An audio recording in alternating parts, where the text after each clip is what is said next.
tëngërëm lañ leen di wax saa su nekk rek ñi safoo site internet di Buzz M TV Sénégal bu leen fàtte di abonné di bës cloche de notification yi ngir dara bañ leen a raw ci seeni xibaar. daleen ak jàmm seen chaîne bi di Buzz M TV ci seen acte du jour kii di Pape Malick Ndour di ak personnalité politique bu kenn dootu présenté ci réew mii di Sénégal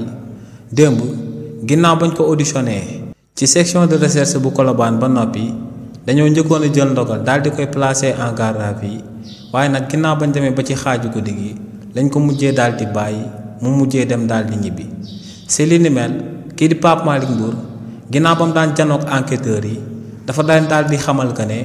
moom musta daal di wax que ne par la force askanu réewu Sénégal nañ wàcc ci télé bi daal di songu régime bu bees bu fi daal di nekk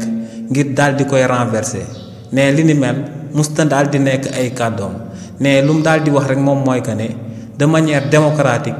le régime bu bees bi war a jël ay responsabilités am daal di démissionner ndax ne nguur gu bees gi dañoo daal di tële mënuñoo daal di résoudre problème yi nga xam ne moom la Sénégalais yi di daal di dund. ne tamit si lu jëm ci gouvernement de transition bi nga xam ne moom la daal di jibal daal di yëkkati kàddu yooyee ne ba mu koy yëkkati da ko wax ci akub cadre bu purement politique. te ne bu fekkee ne régime bu bees bi daal di nañu jël seen responsabilité daal di démissionner ne kon yoon la ñu daal di fee am akub gouvernement de transition ci bi nga xam ne kii di président Macky Sall moom moo ko war a daal di diriger ci réewu Sénégal. kii di Pape Malick Ndour nag ginnaaw ba mu yëkkati woon kàddu yooyee ba noppi enquêteurs yu daal di nekk section de recherche bu Colobane dañoo mujjee woon a jël ndogal daal di koy placer en garde à vue waaye nag ci diggu guddi gi la kookee di Pape Malick Ndour daal di mujjee am akub liberté ba mu mujjee dem daal di ñibbi ci fàttali ci mbir moomee rek avocat wu Pape Malick Ndour yi dañoo sàkk woon ba sonn ci waa section de recherche bu Colobane ngir ñu bañ a daal di auditionné seen client bii di Pape Malick Ndour ci vendredi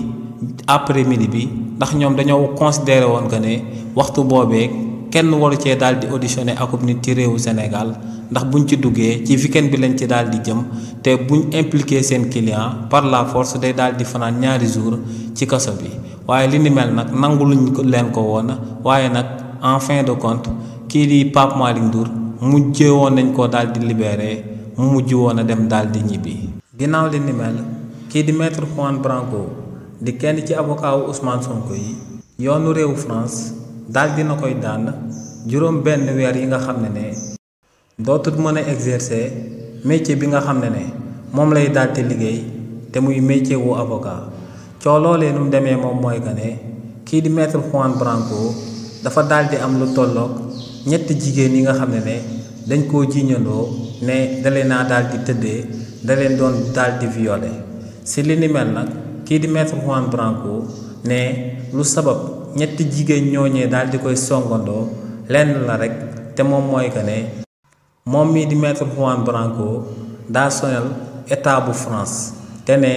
état bu France ñoom ñoo daal di laaxu ci ñetti jigéen yooyee ginnaaw loolee nag kii di maître Juan Branco ngir daal di défendre boppam ci coow loolee dafa daal di amal loo xam ne yoonu réewu France da koy daal di tere ndax dafa daal di dem ci page Facebook am daal di fay publier PV d'audition yi nga xam ne ñetti jigéen yooyee amaloon nañ ko seen jëmm maanaam enquête yi nga xam ne moom la enquêteurs yi di daan am jëmale ko ci ñetti jigéen ñooñee jëf joojee kii di maître Juan Branco amaloon nag moom moo sababoon waa conseil de discipline bu bureau bu naat di nekk ca Paris mbooloo woon daal di jël ay daan daal di koy teg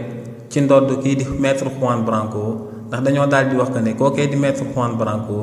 ginnaaw ba muy daal di amal li ni mel dafa daal di violer secret de l'instruction ndax dossier boobee dafa daal di nekk en cours donc am na secret yoo xam ne kenn waru koo daal di divulguer publiquement si li ni mel waa conseil disciplinaire bu bureau bu ca Paris dañoo jëloon juróom benn weer daal di koy teg ci ndodd kookee di Juan Branco ne si période boobee dootul am droit daal di exercer métier bii di métier wu avocat si li ni mel nag kii di maître Juan Branco dafa interjeté woon appel jëmale ko ci ndogal loolee waa conseil de discipline bu bureau bu Paris jëloon daal di koy teg ci ndoddam waaye nag appel boobee kii di maître Juan Branco amaloon ci mardi bi ñu daal di génn dafa ñëw daal di dëggal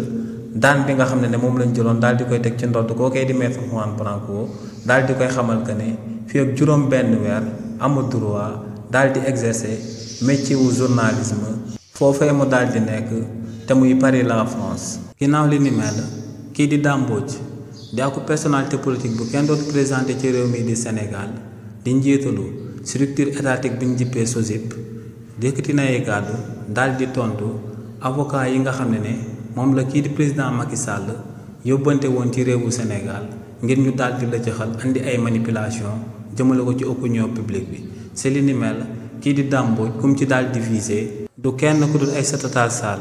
mi nga xam ne moom moo fësaloon ay kàddu daal di wax que ne en réalité ci réewu Sénégal amul dette cassée waaye en réalité ñetti rapport cassé moom moo fi daal di am. si li ni mel kii di Dame Mbodj ne en réalité kàddu yooyee kii di Aïssata Tall Sall di daal di yëkkati dara xaajul ba ciy dëppoog lu am ndax ne ñetti rapport yi nga xam ne kookee di Aïda Mbodj moom lay daal di laaj ne ñaari ñoo ngi ne fàng ne dàng képp ku ko neex mun naa dem daal di koy vérifier ne rapport bu jiitu kii di Aïda Mbodj di laaj moom mooy rapportu IGF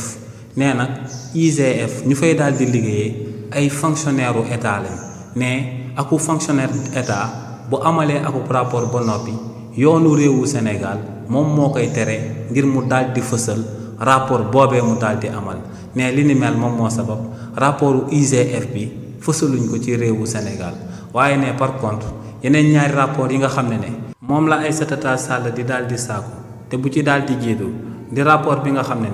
moom la waa Cour des comptes daal di amal jëmale ko ci dette cassée bi nga xam ne moom la fi waa régime président Macky Sall daal di amal ne rapport boobee moo ngi ne fàng ne dàng boo demee ci site bi nga xam ne moom la waa Cour des comptes di publier seen rapport yi ne danga ko fa daal di fekk te ne si li ni mel waa APR nee ne ñoom lu tax rapport boobee du rapport bu véridique moom mooy que ne rapport boobee amul signature te ne boo demee ci beneen rapport bi nga xam ne moom la waa Cour des comptes daal di publier ne doo fa daal di fekk akub signature te ne li ni mel du daal di tee rapport boobee daal di nekk akub rapport bu officiel. waaye tamit kii di Dame Mbodj daal di wéyal ne beneen rapport bi nga xam ne moom la kii di Aïssata Tall Sall di daal di sàkku moom mooy rapport bi nga xam ne moom la cabinet bi di Mazars daal di amal ci réewu Sénégal ne rapport boobee tamit boo demee ci cabinet wu Mazars ne da nga ko fa daal di fekk donc ne lu leer ba am moom mooy que ne kii di Aïssata Tall Sall manipulation moom lañ ko yónnee te ne manipulation boobee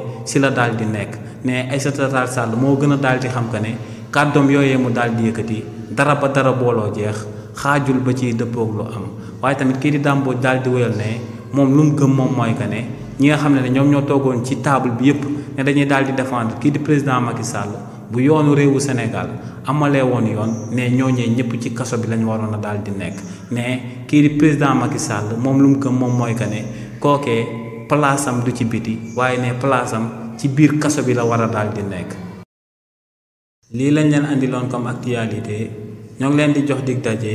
ci yeneeni mbir incha allah.